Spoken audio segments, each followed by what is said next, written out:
Goodness comes and evil goes.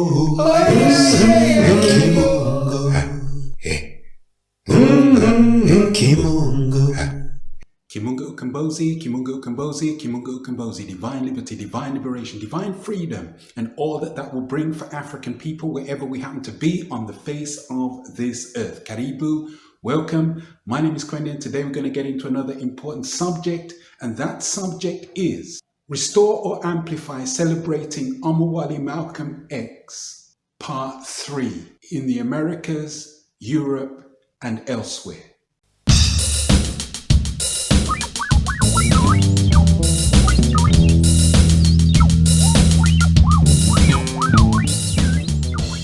There is no place where the impact and the influence of the great works as an outstanding liberator of African souls is more deeply rooted and pervasive than in the place where Omowale Malcolm X was born, raised, and came into fully flourishing African manhood.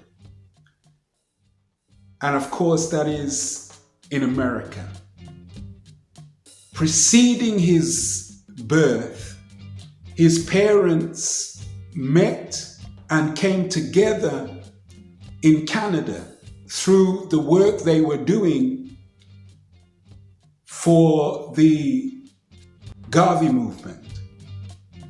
And they then moved briefly to Philadelphia and then on to Omaha, Nebraska, where Malcolm was born. During his very early years, the family had moved from place to place, places such as Milwaukee, East Chicago, Indiana, and then eventually onto Lansing, Michigan. So even in the immediate pre-years and early years of Malcolm's life, there are numerous places that are of some significance in relation to this great hero. Of course, as a teenager, he moved into Boston with his elder sister, and then on into Harlem. But as a fully fledged African masculine man of upright, forthright liberty thrust, working in the interests of African souls and African ascension, he had a powerful base in Harlem, and from there was able to move from place to place, state to state, inspiring with wisdom and example multitudes of African souls throughout America. East, west, north, south, and so on. His influence is seen in the coming forth of the organized thrust for cultural observance such as Kwanzaa. His influence is seen in the coming forth of organized African studies.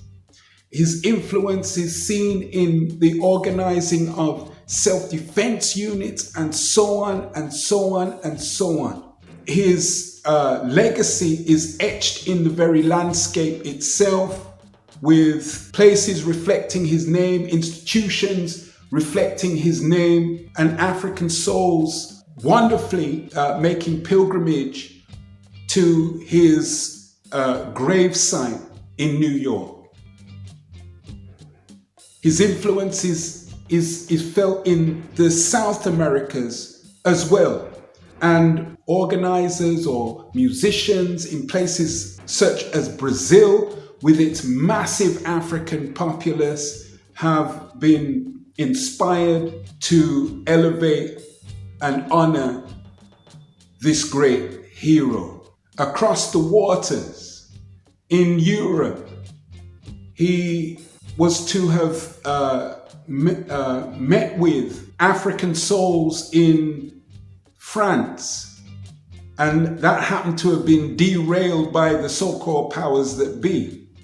He did actually come to England, and the debate that took place at the University of Oxford is pretty well known. He also came to the Midlands and went to a place called Smethwick to meet with African souls there. And that place is also marked with a heritage plaque, and souls honor that site accordingly. So wherever we are in the world,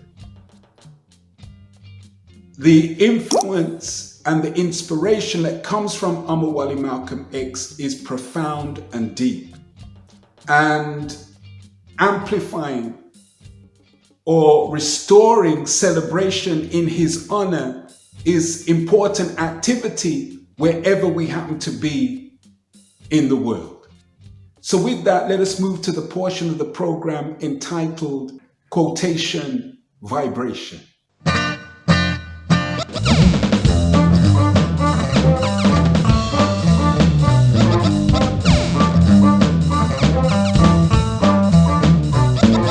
The quotation for today comes from a song that was popular. It entered the charts both in the UK and entered the charts in the US, amongst other countries.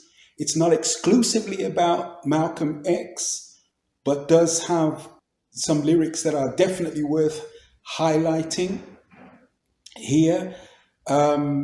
It's by the Gary Bird Experience. It's called The Crown. It's a collaboration between Gary Bird and Stevie Wonder. So the line that I want to share with you, it says, "Be a man like Malcolm X and demand for all the very best." And then in Stevie Wonder's part, there's a section where he says, "I do recall so very well when I was just a little boy, I used to hurry home from school. I would always feel so blue because there was no mention in the books we read about our heritage." And both of those quotations in the song, and there's much information and inspiration to come from a song like this, highlights the example of Malcolm X and his role as a liberator, and for African souls to imbibe the spirit of liberty, so that we are demanding the best for ourselves. We are moving towards fulfillment of the best for ourselves, and are educating ourselves to the best of our ability also, for that to come to fruition. So with that food for thought, and surely it is food for thought, Kimunga Ukombozi, Kimunga Ukombozi, Kimunga Ukombozi, divine liberty, divine liberation, divine freedom, and all that that will bring for African people wherever we happen to be on the face of this earth. The son who has returned home, for Africans back on top. The son who has returned home, for Africans back on top. The son who has returned home, for Africans back on top. The son who has returned home, for Africans back on top. The son who has returned home, for Africans back on top. The son who has returned home, for Africans back on top. The son who has returned home, for Africans back on top.